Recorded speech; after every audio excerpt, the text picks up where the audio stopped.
باب 12۔ پھر آسمان پر ایک بڑا نشان دکھائی دیا، یعنی ایک عورت نظر آئی جو آفتاب کو اوڑھے ہوئے تھی اور چاند اس کے پاؤں کے نیچے تھا اور 12 ستاروں کا تاج اس کے سر پر۔ وہ حاملہ تھی اور درد ذہ میں چلاتی تھی اور بچہ جننے کی تکلیف میں تھی۔ پھر ایک اور نشان آسمان پر دکھائی دیا، یعنی ایک بڑا لال اژدہا، اس کے 7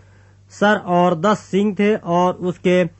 سروں پر 7 تاج، اور اس کی دم نے آسمان کے 3 ستارے کھینچ کر زمین پر ڈال دیے، اور وہ اژدہا اس عورت کے آگے جا کھڑا ہوا جو جننے کو تھی، تاکہ جب وہ جنے تو اس کے بچے کو نگل جائے۔ اور وہ بیٹا جنی، یعنی وہ لڑکا جو لوہے کے عصا سے سب قوموں پر حکومت کرے گا، اور اس کا بچہ ایک خدا اور اس کے تخت کے پاس تک پہنچا دیا گیا۔ اور وہ عورت اس بیابان کو بھاگ گئی جہاں خدا کی طرف سے اس کے لیے ایک جگہ تیار کی گئی تھی، تاکہ وہاں 1260 دن تک اس کی پرورش کی جائے۔ پھر آسمان پر لڑائی ہوئی، میکائیل اور اس کے فرشتے اژدہا سے لڑنے کو نکلے، اور اژدہا اور اس کے فرشتے ان سے لڑے، لیکن غالب نہ آئے، اور اس کے بعد آسمان پر ان کے لیے جگہ نہ رہی۔ اور وہ بڑا اژدہا، یعنی وہی بڑا پرانا سانپ جو ابلیس اور شیطان کہلاتا ہے اور سارے جہاں کو گمراہ کر دیتا ہے، زمین پر گرا دیا گیا، اور اس کے فرشتے بھی اس کے ساتھ گرا دیے گئے۔ پھر میں نے آسمان پر سے یہ بڑی آواز آتی سنی کہ اب ہمارے خدا کی نجات اور قدرت اور بادشاہی اور اس کے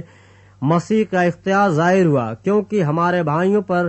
الزام لگانے والا جو رات دن ہمارے خدا کے آگے ان پر الزام لگایا کرتا ہے، گرا دیا گیا،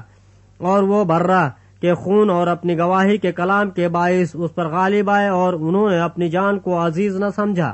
یہاں تک کہ موت بھی گوارا کی۔ پس اے آسمانوں اور ان کے رہنے والوں، خوشی مناؤ، اے خشکی اور تری تم پر افسوس، کیونکہ ابلیس بڑے غصے میں تمہارے پاس اتر کر آیا ہے،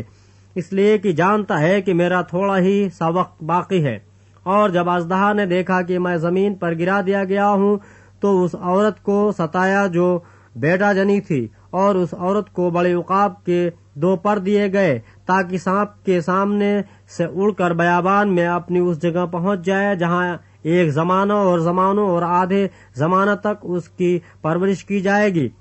اور سانپ نے اس عورت کے پیچھے اپنے منہ سے ندی کی طرح پانی بہایا تاکہ اس کو اس ندی سے بہا دے، مگر زمین نے اس عورت کی مدد کی اور اپنا منہ کھول کر اس ندی کو پی لیا جو اژدہا نے اپنے منہ سے بہائی تھی۔ اور اژدہا کو عورت پر غصہ آیا اور اس کی باقی اولاد سے جو خدا کے حکموں پر عمل کرتی ہے اور یسوع کی گواہی دینے پر قائم ہے، لڑنے کو گیا۔